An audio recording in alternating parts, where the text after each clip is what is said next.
The broadcast is now starting. All attendees are in listen-only mode. Hello and welcome to Directions Magazine's Geospatial webinar series. Our webinar today is entitled A Wake-Up Call for Location Intelligence, Why Fundamentals Are More Important Than Ever. Hi, my name is Joe Francica. I'm the Editor-in-Chief of Directions Magazine and the Vice Publisher of the Directions Media Publishing Group. I'll be one of your hosts today as well as the panelist on today's webinar, and I'm delighted to welcome our other two panelists and my close colleagues, Wes Stroh, a lecturer in the Geography Department and the Online Geospatial Education Program at the Pennsylvania State University, and Dr. Dennis Bellafiore, a senior lecturer in the same program. As you will see in a second, as we're going to flip open a map here, we have a large global audience, most of you, though, from the United States, over 300 registrants today. We're really glad you're with us. I think we've got a great webinar today. We're confident that you'll find today's webinar of value in the overview of some of the things we're going to talk about regarding education and location intelligence. We're also going to honor your time today and stay within the hour. First, let me go through a few housekeeping details. If you've not joined one of our webinars before, we'll be taking a few polls. The answers you give are important in understanding the needs that you have, and it'll give us some feedback of where you stand. We're going to take your questions as well at the Q&A session. That'll be at the end of our webinar. If you want to ask a question, you can do that at any time by opening the dialog box in the area appropriately enough called questions. Type in your questions at any time, and as I said, any question that we do not get to during the Q&A session, we'll be sure to answer at the end of the, or via email after the webinar has concluded. Well, in the event that maybe you have a little technical difficulty or lose cabin pressure and you need some of our assistance, you can certainly type your question into that same box. Send us a note, and we'll try to field your problem or question that you may have. And as I said, you can do that at any time. As a reminder, today's webcast will be recorded, and all registrants and attendees will soon receive an email with instructions on how to view this webinar on demand. And finally, as you exit the jetway today, we're going to be asking you to take a brief poll to let us know how we met your expectations. We'd also like to invite you to take advantage of everything that Directions has to offer. And as you know, we go out twice a day with a regular publication called Directions Magazine and something from our blog, All Points blog. So we ask you to take advantage of that. You can subscribe to either or both of those publications.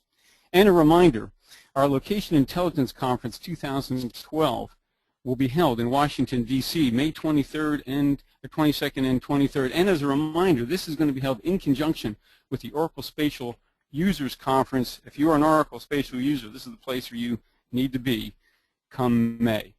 And you should take advantage of our channels. These are very specific areas of content on our publication just for your discipline. Well, now it's my pleasure to introduce, as I said, my panelist, my co-panelist today, Wes Stroh from Penn State. Wes teaches a course called The Nature of Geographic Data. It's an introductory course to Penn State's online certificate in master's program, and he's the lead instructor of the course that we're following here today. We're going to focus on here today. That's Location Intelligence for Business. So, Wes, welcome to today's webinar. Thanks for joining us. Thanks, Joe. I'm excited to be back with Directions Media again. This is the 7th in our series. Of course, I'm taking off the moderator hat a little bit today, along with you, and we're both going to be the guests, along with our colleague Dennis Bellafiore, who will be joining us with comments in a minute. As you can see on the agenda, we've got a full agenda today. We've gone through some of the welcome and housekeeping and the introductions. In just a minute, Joe is going to give us kind of a historical perspective of how we got to what we're calling location intelligence, and I'll talk about that in just a minute as well. I'm excited to be bringing Dennis Bellafiore on, who's been a great resource for us in developing this course. He's got a long history in a number of different kinds of business organizations, and so he's going to ground truth some of that historical perspective with his own experiences in business. And then we're going to come back and talk about what we really mean by fundamentals and why these are so important to this increasing trajectory of importance of location intelligence in private industry. Lastly, I'm going to come back and talk about this wake-up call. I'm calling it a wake-up call for academics. It's a wake-up call for all of us, but I'll talk about it from the perspective of the university. And then we'll have a quick panel where we talk a little bit about how I can prepare and what I can do to get involved in this conversation, followed by your questions. So let's go ahead and get started. And I just want to bring up a slide before we turn back to Joe. I think some folks sometimes are confused by some of these terms. What is location intelligence, and how is it different from business GIS, and how does that differ yet again from business geography? And I guess the one thing that I would offer is that they're related topics. They have their place in time and they have their place in certain contexts, but what really unifies them all is that we're talking about the location component that we can use in making better business decisions. And so before we get started with the content, I'd just like to turn to our first poll. And this is a conversation that we have. We see in white papers, we see in blogs, we see in the media. But in today's leading organizations, what percentage of business data do you think has a location component?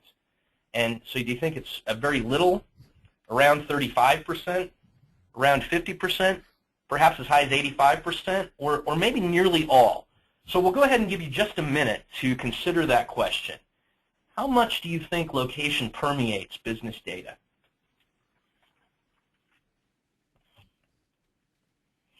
And Joe, I notice you've got the poll open. How are our responses looking?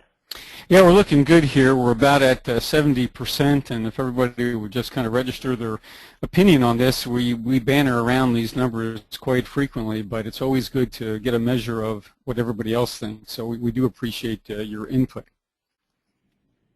Okay. So we're about at 80% right now. I'm going to give it just about 5 more seconds before closing the poll and give everybody one last chance to consider. Well, that looks good. I'm going to close the poll now, Wes, and let you comment on what we see. Okay. Interesting. So the majority of you, or at least the largest share, 41%, suggested around 85%. Nora and I had a chuckle as we were preparing this because Nora's read white papers that say 80%, and I've read white papers that say 85%. And so perhaps most of you have been reading the same white papers that we have. Another large share of you are maybe optimistic, and I think that this is probably the increasing trend that nearly all business data could eventually have a location component. And then some of you were maybe a little more pessimistic.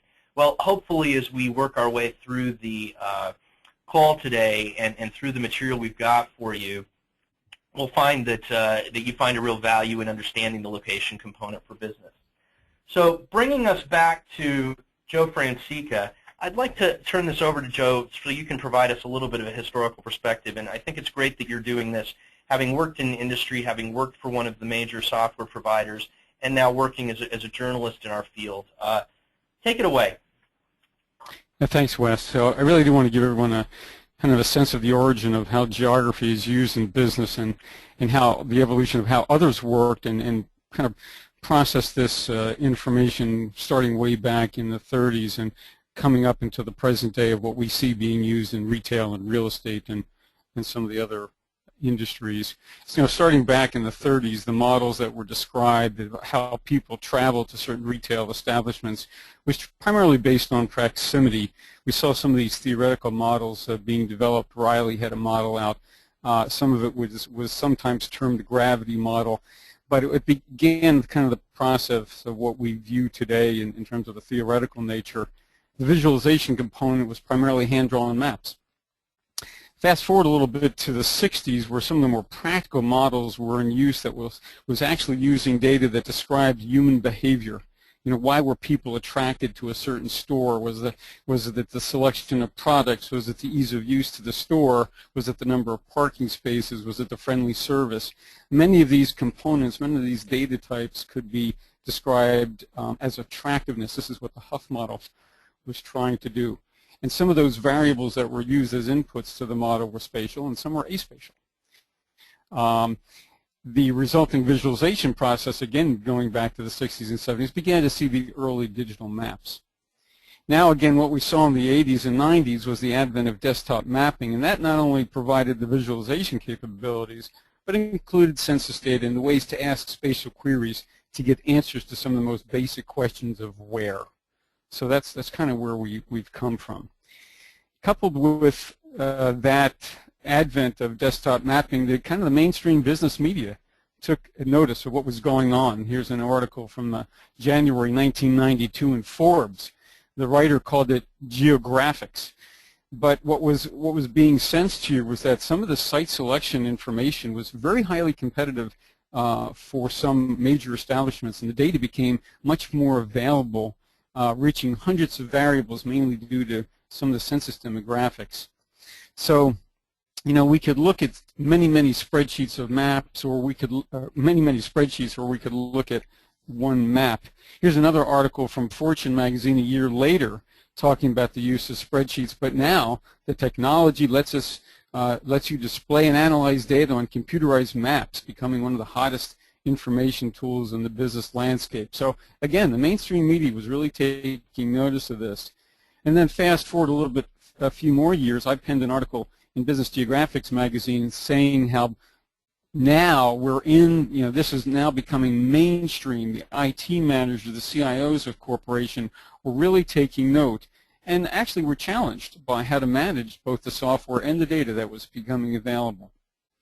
It was about that time that Oracle technology became available as well, and the kind of the database vendor stepped into it. I want to transition now to Dennis Bellafiore, who's really been very active and saw this happening kind of on the ground level in many of the businesses that he ran. So Dennis, I'm going to turn it over to you, and you can give us your take. Well, thank you, Joe, and thank you, Wes. Brought me back to the days when I was at Digital Equipment Corporation, who at that time was a leader in mini-computer hardware, software, and network solutions. And in that period of time, in the 80s, we really looked at the growth opportunities in globalizing the business and global accounts and global markets. And as a senior manager in office systems marketing, we really had available to us information in the form of text or numbers or customer contact information. Our organization, of course, had knowledge and skills and abilities primarily based upon superb engineering products and services. But we were regionally trained and locally measured, and we had available to us, you know, organization-wide email, relational databases throughout the company, and desktop access to spreadsheets. But really our challenges were our thinking beyond the borders, our local borders, our regional borders, and how we were going to develop global markets and really strategies and tactics to do that. So we struggled with acquiring and analyzing geospatial data and creating, you know, easy-to-use decision support tools. During the 90s, I worked with a leading digital book manufacturer based in Lancaster, Pennsylvania, and I should mention that when I say digital, I refer to the manufacturing process. That's toner on paper versus ink on paper. And during the 90s, as president and COO of the company, I really watched the national and global trend for short-run and ultra-short run and on-demand books. As business leaders, though, we were again kind of faced with text, numbers, customer location information. But now, you know, we started to see some industry demographics that we could start to make some business thinking, put some business thinking around. And as an organization, we were really technology innovators and integrators with years of experience in the trade book and trade journal businesses.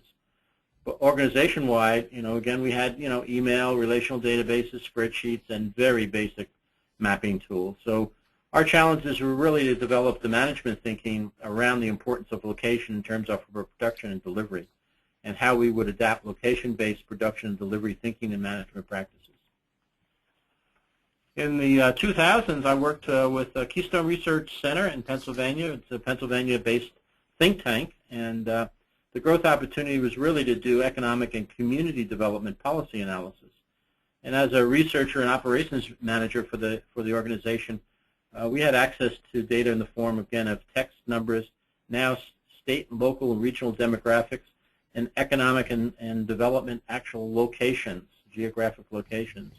So as an organization, we're excited because our economic analysis and modeling and cluster thinking could be brought to the forefront.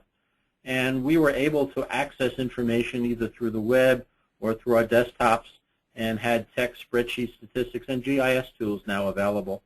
So we could really acquire and spatialize economic data that resided in state, regional, and local online databases, and really present the findings to the public and to policymakers via a friendly, easy-to-use online interactive mapping tool. So let me hand this back over to Joe. Yeah, thanks, Dennis. So really one big caveat here. I think it's time to stop thinking about GIS as just something that the map guy does in the back room. Yeah, for the most part, that perception is changing, but I think still has some room to expand in the mind of business managers because it's easier than ever before to integrate spatial technology into enterprise like BI and customer relationship management. There's more awareness, but it's being brought to bear on how to construct spatial queries and really develop better spatial thinking. So without a doubt, though, some of what has happened in our industry was kind of shaped and formed, at least in the mind of people unfamiliar with geography, by Google. Because of what they did, they've really knocked down some of the huge barriers that many people have, and in terms of how they thought about applications and access to maps. I mean, now we were seeing satellite imagery, and for the first time we could see see its purpose, sometimes for lucrative purposes, sometimes for nefarious ways, but it did change the mind of the business consumer who perhaps want to see Google Maps integrated with business intelligence software. And that happened because of the better access to application programming interfaces, some by Google, some by others like Esri and Pitney Bowes. Now we have the ability to integrate technology right into the enterprise application. So hence the market evolved, and what we're seeing is that more companies and more applications and more users leverage location as a fundamental tool in business analysis, and they see the possibilities and certainly the power of place. So today, the corporations that you see here on the screen are using this in a very strategic fashion, from banks to insurance companies to quick service restaurants. They're all using location-based information, and some are geographically challenged, and others are absolutely rely on geospatial data to make big dollar decisions. You don't just plop down a big box retailer without knowing exactly what your predicted sales are. You don't underwrite an insurance policy without knowing your risk management, and you certainly want to get a handle on consumer purchases if you're a large credit card company. So I think of geography in 4 different levels, and maybe you could think of this the same way. When you're using geospatial data, I first start at the regional level. That would be the state, the city, the zip code level, maybe do some basic thematic mapping. You progress to a site level. That could be something like the 3-mile radius zone or 5-mile radius zone. Some people call it zone studies. People do a lot of buffer zone analysis. Then you progress down to a site level. This may be things from what I can see from where I'm standing, often called the view shed. And finally, the microgeography level, right? This is the shelf or the product level. I call it microgeography. People are mapping the store floor. They're making decisions about where to place products. Certainly the science of planogram configuration is something that retailers do all the time. So this is a very simple way to break up the levels of location intelligence. Certainly a treasure chest for marketers in this was the availability of demographics and behavioral information, also called psychographics, leading to this whole lifestyle segmentation solution. I'll refer to you a book called The Clustering of America, which is written by a good friend of ours, Michael Weiss, in the late 1980s, that described how zip codes could be classified by their location. It gave us rich behavioral data such as consumer surveys and purchasing histories. And so, for example, if someone was a subscriber to Forbes magazine, drove a BMW, had an income of excess of 100 grand, lived in a home greater than 3,500 square feet, well then they might be a prospective buyer of a vacation in Hawaii. So hence these could be used by travel agents and other people to really dig down and do some target marketing. And as an example, the Nielsen Claritas psychographic profiles called PRISM broke these lifestyle segmentation clusters into many, many different levels, sometimes 60, sometimes a little bit less. And as an example, here on the screen you see red, white, and blues, small town, collar, blue families with this kind of demographic profile. So if you looked at somebody with this kind of profile, you begin to kind of understand that, well, maybe these are the John Boy and Billy crowd, if you're familiar with that radio program here in the Southeast, or perhaps they're a fan of NASCAR. So you begin to draw conclusions about what was going on at the consumer level. But this analysis required a fundamental understanding of geography and the basics of spatial analysis. So that's why you know, we are having this webinar here today to kind of look a little bit beyond of just the simple thematic mapping, and why we think that some additional education may be needed. So we kind of asked the question here: has technology got ahead of the training, or maybe perhaps more importantly, you know, what spatial query shall I ask? If you're in business and if you're somebody who's been put in task to do marketing, maybe, just maybe, a little bit more education is needed. So we need to provide the underlying fundamentals for a new crop of spatially savvy users who will enter the workplace and want to make a splash with their employer. And that's what Wes is going to cover next. But right now, we want to ask a second poll here. And that question is, well, when educating or training, do you or your organization focus more on the tools or the fundamentals? So I'm going to open that poll now and let you chime in, because just think about this for a little bit. So are you looking at the tools? Are you looking at training somebody on more of the geography fundamentals, both equally? Or heck, we just push buttons. And that's really some of the differentiator here, is that, you know, we don't want to train a bunch of button pushers. We think that there's some fundamental understanding of geography and location technology that's needed, and we'd like your opinion on this as well. So we've got about 60% of you have weighed in, so just take a moment more to give it some thought and maybe weigh in, and we'll review the answers.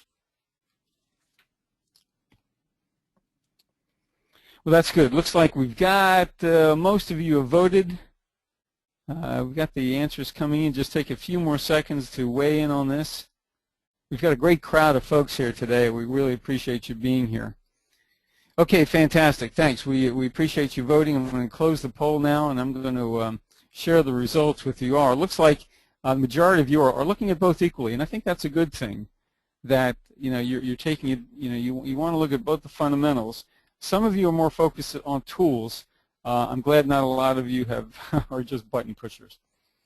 So thanks very much. We do appreciate that. I'm going to hide that right now and just wrap up where industry meets education. And so where industry meets education, that's our goal here, is to meet the challenge of educating a new workforce of location intelligent business people.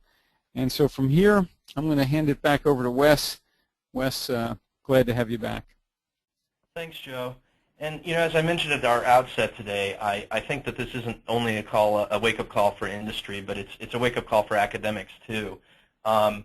And I guess the way I'd kind of set the context for the next part of our talk is that clearly we're in a period where location intelligence, business geography, business GIS, whatever piece of that you consider yourself a part of, is more than retail. It's more than real estate. It's more than the traditional kind of stalwart players in this field. It's really everywhere and growing.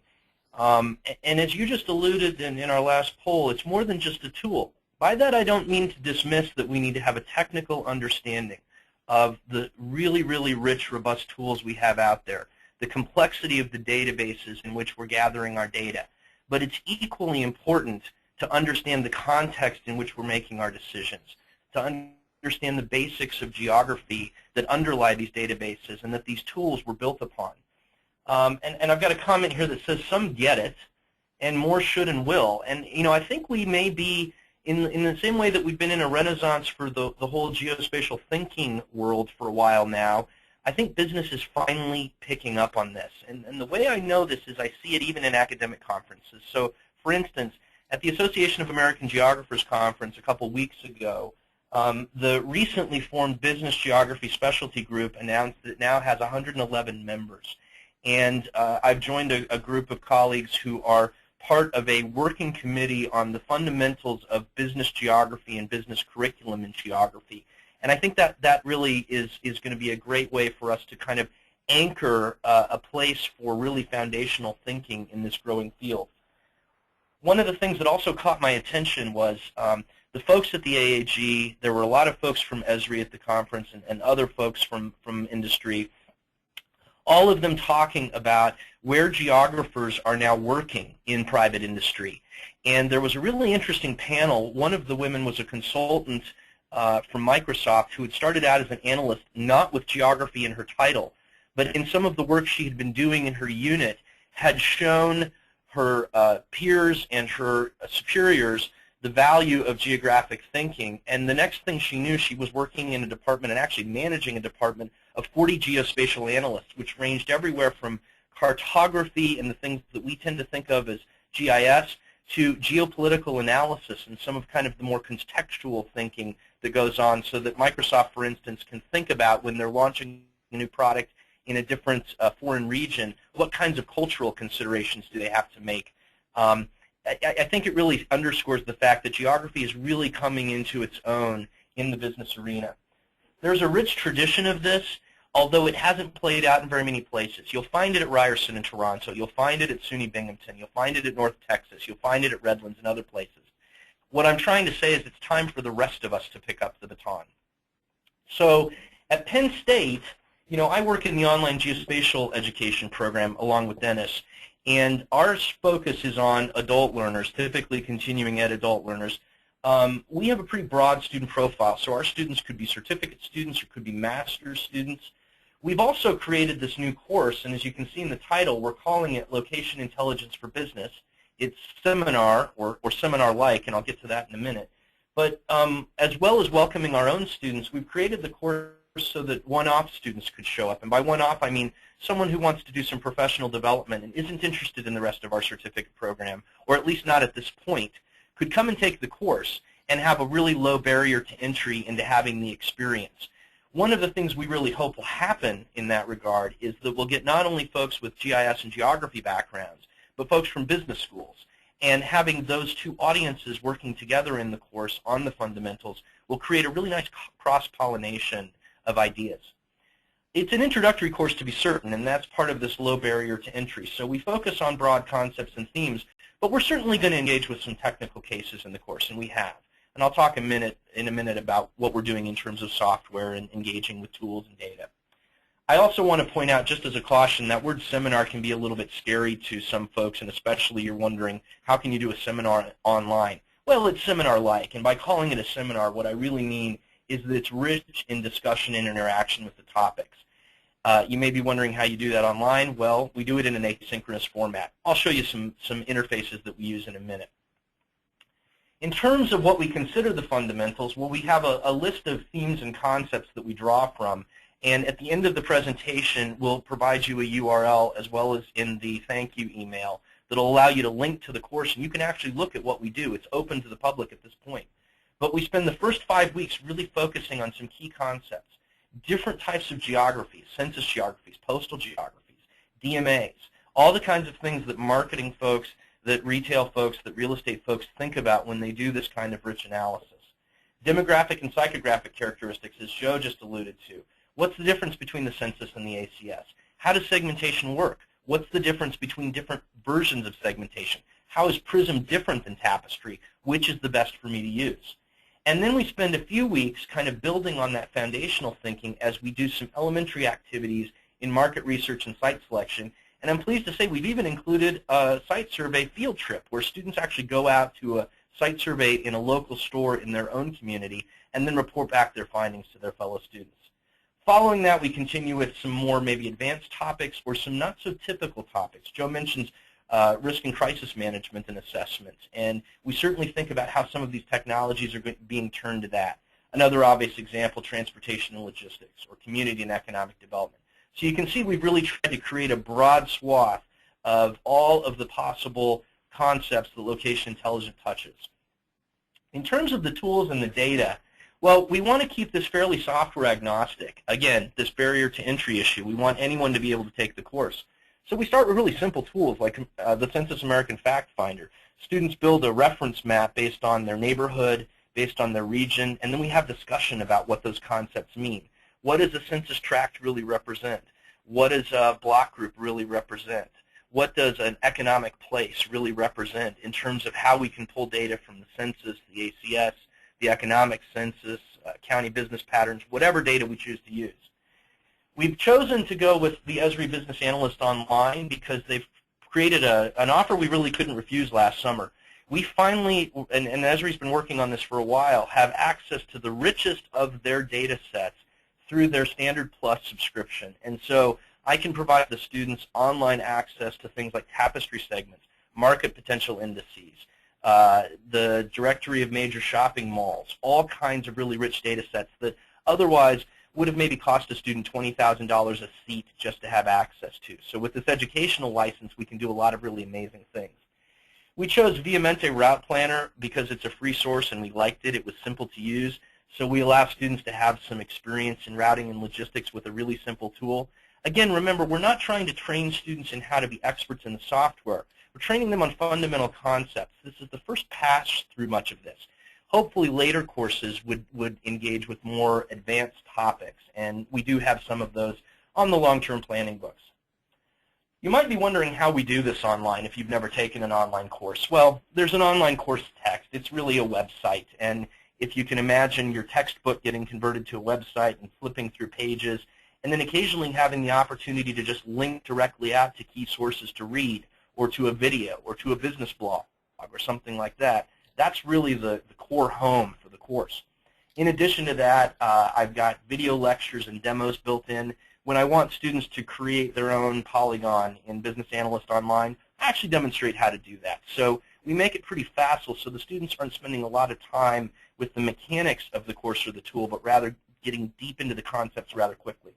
We use discussion forums and emails. You might not be surprised by that at all. And then we use some interesting video-audio discussions. And I'm going to show you how that works in just a minute, but that graphic on the lower left-hand corner of the slide is from a technology called Voicethread, which Penn State licenses. And I'll demo how we use that in the course in a couple slides. So what's in a typical lesson? Well, students are going to start typically with some contextual reading, maybe some definitions, maybe some key works. We certainly have them read from Michael Weiss, as Joe pointed out when we were talking about segmentation earlier. In this particular lesson that you see, students are working with routing and logistics. They start with a really, really structured case study, and then they work their way through multiple steps. In the second part of the case study, it's not so much a tutorial, but they're given some parameters they have to meet, and they have to wiggle around a little and figure out how to solve the problem. And then the final stage of the case study is really pretty open-ended, so there isn't necessarily a right solution. They're given a couple of opportunities to analyze, and they get to make a decision about it. So you can see this student's really excited about his experience with it. As I mentioned, we do some video lectures. So in this particular slide, as it comes up there, you're seeing a graphic of me logging into one of the PRISM resource tools, and then if you were in the course, you'd hear me in a voiceover talking about how urbanization classes factor into the social groups in the PRISM segmentation system. Students have just completed an activity where they've tried to figure this out for themselves, and now I'm kind of coming back and closing the loop for them. And we really do end up with a lot of robust discussions around this kind of thing. So one of the most innovative things I think that we employ in the course is that technology Voicethread, which I mentioned. And we're going to try to give you a live demo of it, so bear with as I bring it up. But we use this primarily for presentations and conversations. And what I've got here loaded up is Sarah Linden was one of my students last fall. She did a great job with all of these visual presentations. And so she's wrapping up her Lesson 9 with a presentation on an emerging trend. And you can see the little icons around the actual PowerPoint interface. Sarah's first, and then you can see some of the other students. And so we'll hear Sarah talk, and then we'll see one student type a text comment, and we'll see another student come back and leave an audio comment. So join me. I would encourage you to follow the links at the end of my presentation because I think they do a much better job of explaining what cloud computing is, but I'm going to give it my best shot. Sarah always did a really good job and was always a little bit humble about how good her work was. So we come back here, and Andrew is commenting on Sarah's work with a text comment, and hopefully you're seeing that. So students can either engage in textual format or audio format, and a lot of this depends on what they're most comfortable with. And as you see then, Matt comes back. Hi, Sarah. This is Jason. Excellent job on cloud computing. I think you explained it very well and in a way that was really easy to understand. My comment about cloud computing is that I think it has really changed the way we access information, especially as GIS folks. I can think back to 10 or more years ago, the emphasis was on data collection. It was all about how much data you could collect and how you stored it, and everything was done locally. And so what you see there is the students are actually really engaging, not only saying, hey, nice presentation, I liked your graphics, but also digging in and saying, hey, this is what I see. This was my own experience in the workplace. And again, our students are primarily working adults at various points in their career, so they do have a lot of contextual understanding. As I wrap up our discussion about the course itself, I just want to point out that all the students get the opportunity to work on a term-long project. And this is actually Sarah's cover sheet of hers as well. Sarah chose to work on agriburbia and kind of do an analysis of local agricultural producers and the likelihood that local community members in Greensburg, PA would be interested in engaging with local farm produce in this kind of way. Other students typically do a site selection project with a particular retail they're interested in, or they take a look at a vacant site and do an analysis of what might be really successful there based on supply and demand in the market. So we have a lot of rich engagement in terms of the topic projects. So just wrapping up my part of the presentation, I want to remind you what I think the wake-up call is, and this is from the educational perspective. We've got a lot of rich tools out there. We've got, the tools are rich, they're advanced and complex, they're becoming more facile, and they give us access to more and more complex data sets. At the same time as we teach folks how to use that, I really think we need to be returning back to the fundamental concept. So understanding the context of data, understanding when we ask a question that we ask and what data we use to answer it. And then one thing that I haven't touched on explicitly, although hopefully you've gathered this from the presentation, we keep hearing from industry that industry wants folks who are better able to communicate. So we want students to have an opportunity not only to practice the tools and use the data, not only to engage with the fundamental concepts, but also how to convey that knowledge, how to answer a problem to a decision maker, and how to help that person understand really the full scope of the problem. So I'll turn now to poll 3, and Joe, if you can bring that up as we work through this. We'd just like to ask you, thinking about your own organization, considering knowledge, skills, and abilities, is location intelligence fully integrated? Do you need to expand your use of LI? Do you need to start using LI? Perhaps you haven't used it at all. Or are your leaders and managers completely maybe in the dark about it, need to learn about LI? So go ahead and take a minute and just think about how engaged your organization is with location intelligence. And Joe, we've got about almost, yeah, we've got almost half have voted. That's really good. We'll give it maybe another few seconds and hopefully get a few more folks in. And I just want to remind folks, you know, what we're really trying to attempt with this course is, because we know more people are utilizing location technology and GIS in business, that, you know, we want to offer something to them that highlights the fundamentals, gives them a basis for, you know, doing a little bit more. It's not entirely in depth, and as Wes noted, it is more of a survey, but we are trying to introduce the fundamentals in the context of a new way of making more intelligent decisions. Well, we've got everyone voted, I think, so I'm going to close the poll and share the results at this time and look at how everybody voted. Joe, I'll let you go ahead and cover the results. Yeah, so it's interesting. The majority said we need to expand the use of location intelligence. That's very encouraging, and it's kind of what we see as well. And I think it's also great that, you know, 9% believe that it's fully integrated. 14% say we need to start it, and then the second most majority is our leaders and managers need to learn about location intelligence. And maybe as we get into the panel discussion, we can flesh that out a little bit more, because I have some a take on that as well. So I'm going to hide the poll here, and Wes, I think you're going to wrap up. Yeah, and I've got a thought on that too, Joe. So while I bring up the additional resources slide and we move into the panel here in just a minute, I just want to remind everyone that you're going to have an opportunity to view the course.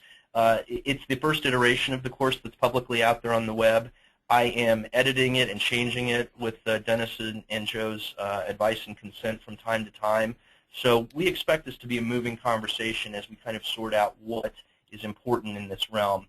There's certainly if you're interested in our broader programs, our certificate, our master's, geospatial intelligence and homeland security, there's a link to the World Campus. And I just want to remind you that Directions Media has been a real key player in the evolution of location intelligence. Two things that might be of interest to this audience today. Joe mentioned the channels up front. The Location Intelligence and Business Geographics channel is a great resource for what's going on, kind of keeping the pulse on the industry. I went to the Location Intelligence Conference last year, found it terribly valuable, and am thrilled to be attending again this year. And then I just want to add that we've got a LinkedIn group that's actually pretty robust on LinkedIn that relates to location intelligence. So if you're on LinkedIn, go ahead and search us out there too. As we bring back the panel together, all three of us, I want to point out that we'd like to kind of hit two things in the panel, and then hopefully you'll have some questions that build upon what we want to discuss here.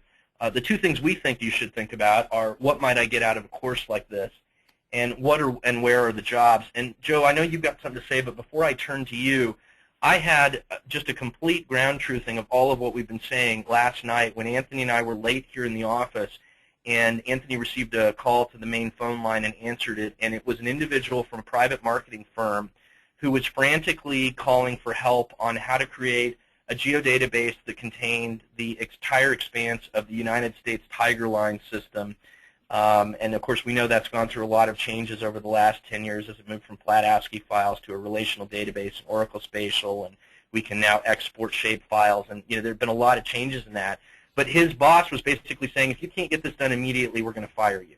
And not to put too fine a point on it, but this is my point. It's not just about the technicians out there who know how to engage with the technology, but we need to educate the key officers, the executives, the managers in organizations to understand not only how to use the data, but that there's a level of complexity to this. Everything is not a Google map. You can't just flip a switch, load a browser, and have your answers in front of you.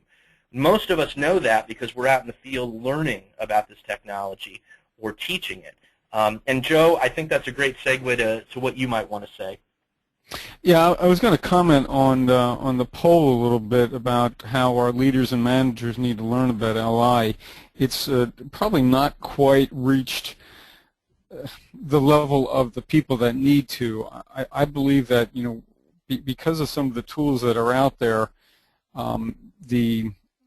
and I'm speaking of Oracle and Google and whatnot, many organizations already have geospatial technology. Whether it's actually reached the CIO level, whether you're still dealing with the map guy in the back room is kind of the issue. But I do see that changing, and I'm sure that in Dennis' experiences too. I mean, you see things happening. You need access to information, and as you just pointed out, Wes, people need the information now, and then they're often left with that. Oh my gosh, what is it that we do, and what's the software we need? So I do think that things are changing, but it needs to bubble up to the managerial level as well.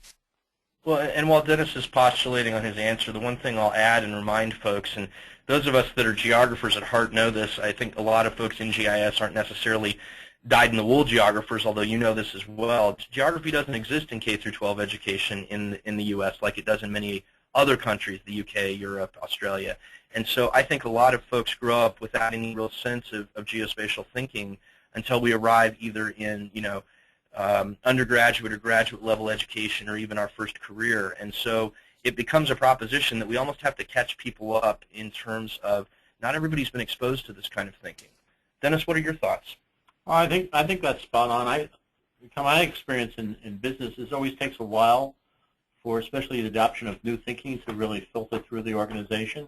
And so many people are at the edges. They've got great ideas, but senior managers have been doing it a certain way. So it's a change in pattern. It's a change in the way of thinking. But once that happens, there is an absolute immediacy of need that happens. So we need to have that analysis tomorrow when we've been talking about it for 6 months or a year. We need to know where to go tomorrow when we've been talking about that or doing our statistics for 2 years. And I experienced that in businesses and different organizations. And it seems to be size independent. It doesn't matter how large the organization is or how small the organization is. So I think that's a natural. I think people get to a point when they decide we've got to do it now. I think, too, that, and I sometimes use the word evangelize, probably not proselytize, but to get away from those religious overtones. I think we have to be ambassadors of geospatial. And so when I'm speaking to, for instance, the undergrads, which I sometimes do in one of their professional development seminars in their junior or senior year, one thing I remind them, and we have folks come in from agency and from academic research and from, I usually represent kind of the business community. I tell the undergrads, listen, you're not going to find a job out there called business geospatial analyst. It would be unlikely. Some organizations have that, and they typically have already a robust understanding of what we do. Oftentimes, you have to be a little creative about how you make your entry into private industry. And then once inside, you really have to do a good job of demonstrating the power of geospatial thinking, or as Joe put it in that great slide, the power of place, because not everybody gets that right out of the bat. Joe? Yeah, and Wes, I think that's a good segue, and I just want to remind everybody, if you've got a question, to enter it into the question box, and we'll certainly address that. But one of the things we often banter around a little bit is when you go into the job market, are you going to be better off understanding a specific discipline or understanding the software itself? I think a lot of us who have been in the market have had experience for a long time. We often came out of a discipline area. We were studying biology or geology or forestry. We didn't study GIS. We had a particular expertise. Maybe you worked in retail or banking or insurance, and you picked up GIS. You began to apply it. So it isn't that you necessarily came to the job with fundamentals, but you came with the experience of a discipline. And that's something that I think you all need to consider. I don't know if you guys have a comment on that or what you're seeing, but we do have one question here kind of around that area, which is, I'm a Penn State GeoInt grad with an MBA. Where do you see the greatest job growth in this area? Is it vendors, consulting, or end users? Joe, you want to take that one first? I think I have the best pulse on that. I wish we had Rich Serby here today to help us with that, but yeah, and I think Rich would say that there's probably an equal number of both of what's happening. And I can also tell you anecdotally, I've spoken to a market research analyst, and his work has flipped from doing a lot of work with the software providers, the Esris, the Intergraphs, the Pitney Bowes, to doing work with the end users, the big corporations, and I don't have any specifics on who his clients are, but it would be, the McDonald's, the Allstates, the FedExes. So what appears to be happening is that the market may be shifting towards, okay, here's this data, we all know where to get resources, we're all users of Google Maps, now let's get a little bit more in depth with our spatial awareness. Now, having said that, when I put up that picture of all the logos of those companies have been using GIS for years. They are very experienced. I have to say that one of the companies I thought was the most experienced in GIS was American Airlines. And you know that FedEx and UPS, if you've watched the video, the Geospatial Revolution, you know how UPS uses this. And in fact, I think it was really interesting when the guy from UPS said, we're not a trucking company. We're an information company that just happens to run trucks. That's a fundamental way of looking at things. I thought that was a great comment. Yeah, Joe, if I can just interject, and I think you pointed out something that was actually on the tip of my tongue too. There are many enterprise organizations, and you can certainly think of the obvious ones, and then maybe even some that aren't so obvious, that again, they get it. And so certainly in retail real estate, certainly in anybody that deals with a lot of marketing demands, there are bodies of people doing geospatial thinking, sometimes in a marketing department, sometimes strangely located in IT, which isn't always the best match for some of us, or somewhere else. I think what's interesting is what we're talking about is a sea change in some way. And so what I think the next phase of this, and I keep running into these folks, I keep running into medium or mom and pop sized consultancies that are going out and now selling their services to the smaller local regional organizations, businesses, companies. And again, what's happening is what we're really having to do as an industry is educate not only the public, but the public in some ways so that we can turn them on inside of their own organizations to the power of how we can help them solve some of the problems that they run into on a day-to-day basis. So if they've had no exposure to this before, they don't know that they need someone in-house. They may not even know that they want to hire someone in a consultative fashion. And so sometimes what I think is happening is we're bridging that there's a lot of growth in consultancy, and what will happen is after a few years of growth at that, especially at the smaller markets, you're going to see folks starting to bring those things in-house, at least in maybe medium-sized organizations. And so, maybe you'll never have a GIS department in a medium-sized organization, but maybe you'll have eventually one geospatial analyst who helps the rest of the folks or sits in the marketing department, or given this particular business, the needs might differ. Again, I don't think we're there yet, and I've said this many times over. There isn't always a geospatial business analyst job out there. So you've almost got to poke around for something that's relevant and then sell that competency as an additional part of your portfolio. Once inside, you can usually make the segue. And the woman at Microsoft, and her name is escaping me, she's now got her own consulting company, so she went the other way. Started in Microsoft, grew a huge GIS department within it, and then stepped out and did some other things. Oh, go ahead, That's Joe. actually, yeah, well, that's a good segue into one of the questions that we have here is do you think companies need a chief location intelligence officer in order to get the enterprise fully integrated with this technology? Anybody want to take that? You want to take that one first? I mean, I would say yes. Now, how realistic is that? I think that's again, it's a longer-term proposition.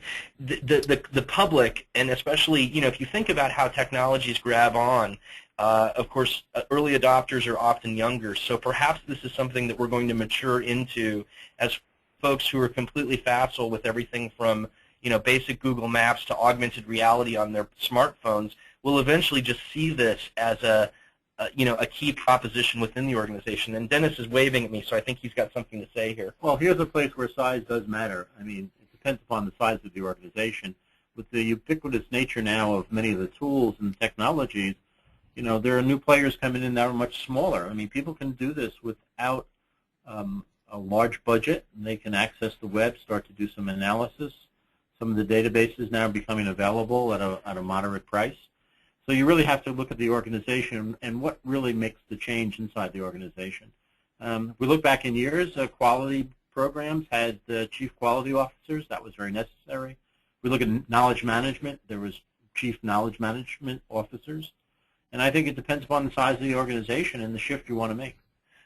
If I can follow up with that, Dennis, I think that maybe it's a clunky segue, but it's a segue anyway to another one of the, I don't know if it's a problem or an opportunity trend, but one question we've got comes up, says, I know you're trying to stay tool agnostic, and I almost feel like the questioner is saying, and I understand why, but do you point out to students that many tools that now exist, the many tools that now exist to integrate GIS into systems like Enterprise BI? Well, first of all, yes, we talk about them. We talk about them anecdotally, but here's one of the problems, and I think I illustrated it with my story about Esri. Now, I've known the Esri folks for a while, and I think I and others have been asking repeatedly, at the user conference and in our relationships, when will we have access to some of these richer data sets and tools that, a private enterprise can afford, but an academic institution may not be able to afford in a classroom setting. So as industry, and specifically the software and data vendors, partner with us to create educational licenses of things we can, train on ourselves, because, for instance, I have an understanding theoretically of how Oracle Spatial works, but I don't work with it on a daily basis. So, of course, I mention it in my course, and, of course, we talk about something like that, but I would love to be able to engage with the Oracle folks in a way that I could create an activity that would allow students to see that larger scale, enterprise level integration with BI. Because although Business Analyst Online with Esri is a great tool, it gets us in one particular direction to answer certain questions, but it doesn't cover everything, and I totally recognize that. The only other thing I'll say in that regard is I appreciate my former boss, David DiBiase, and my current boss, Anthony Robinson, and our colleague, Todd Backestow, who's Dennis's boss over in the GeoInt program. I think they all get that there's a trend developing here. And so where academic institutions take a little while to roll up a course, one of the things is we're going to follow the trend. So as we see this thing grow, we're going to add more complex courses. One of the things I have on my long-term wish list is kind of a comparative desktop tool where we might grab Alteryx and MapInfo or PBI, excuse me, and Esri and lay them out and let the students engage with them and see the differences and walk away from a course facile in multiple tools. But certainly I can see an engagement, and this might actually happen more with the more technical side of folks, the folks that already work in some of our database and server courses, engaging with Oracle Spatial as yet another offering that they show their students in terms of enterprise data management. So, I think it's something we have to partner with industry about, and I'm not sure industry's always been ready to open the curtains for us. That seems to be more and more welcoming now, and I see that more and more as I talk to folks. Yeah, well, I'll just tell you briefly that when we started the Location Intelligence Conference 7 years ago, its objective, and still remains the objective, that it was a conference to show the integration between location intelligence and business intelligence. So that was the fundamental premise of that conference and remains that way, and it's one of the reasons why we partnered with Oracle this year, is because that's their objective as well. And way back when we started the event, we had Information Builders, Cognos, MicroStrategy, PeopleSoft, way back before it was acquired by Oracle. We had the major BI players in the room, and they were getting it, although they're getting it more these days. But yes, all of these companies now integrate Esri or Google or Pitney Bowes software into a BI solution. And certainly Oracle is kind of the 800-pound gorilla on the block, because with their Oracle Fusion initiative, they can essentially spatial enable any BI tool in their product suite. So. Joe, we've got another. Yeah, go ahead, Wes. Take it. Question number 3, and I know we're running a little short on time, but maybe we can grab this as a wrap-up. This individual asks, what about geointelligence for the common person, aka the consumer? Are there opportunities for tools, practices, concepts to deliver simpler solutions to consumers, the general public, on simple Bing, Google Map platforms? And if I can just take this, I can answer this really quickly. Absolutely, that's the kind of thing we're using in this course. And again, not to overplay that evangelize or proselytize term, my goal in this course, at least this particular course, which we hope would become a course amongst a sequence of courses, is exactly that. I'd like folks to be able to use facile tools, access rich data sets, and quickly move to asking a question, solving a problem by choosing their own data and overcoming some of the obstacles in a more traditional GIS or enterprise-level database infrastructure where there's a lot of technical complexity to overcome. So the answer to your question is yes, and this course is exactly about that. Later courses would be more appropriate for the complex question that we were just talking about. Anything you want to say about that, Joe? No, I think you hit it right on, Wes. I think that's appropriate. And if we can, in the last minute, we'll get to the very last question. How important or crucial do you think it is to master or integrate BI expertise and GIS expertise when offering solution to business people and business analysts to better support their decision-making capabilities?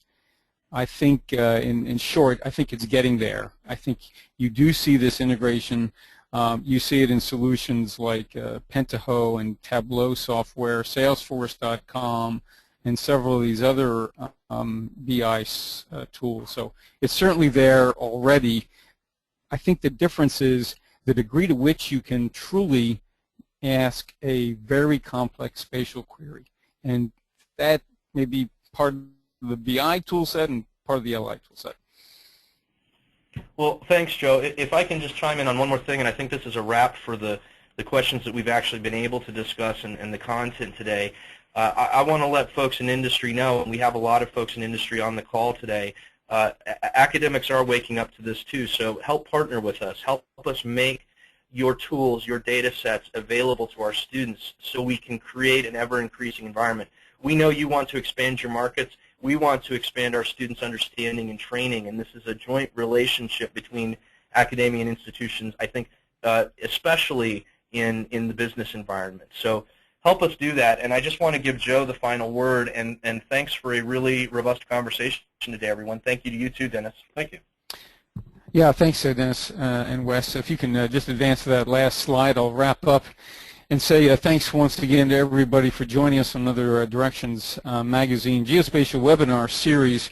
As you can see on the screen, we have many forthcoming webinars, in particular one on jobs in the GeoInt tradecraft. I hope you take advantage of that on March 27th, as well as those others that you see on the screen from Google, and then another one on our Geospatial Educators Roundtable. So we continue to hit the theme of education and jobs. That's one of the things we like to do as a reader service at Directions Magazine. So again, thank you for all. We're trying to stay within the hour time limit. We appreciate your time and attention. Thanks again for joining us, and be sure to tell a friend about Directions. Bye for now.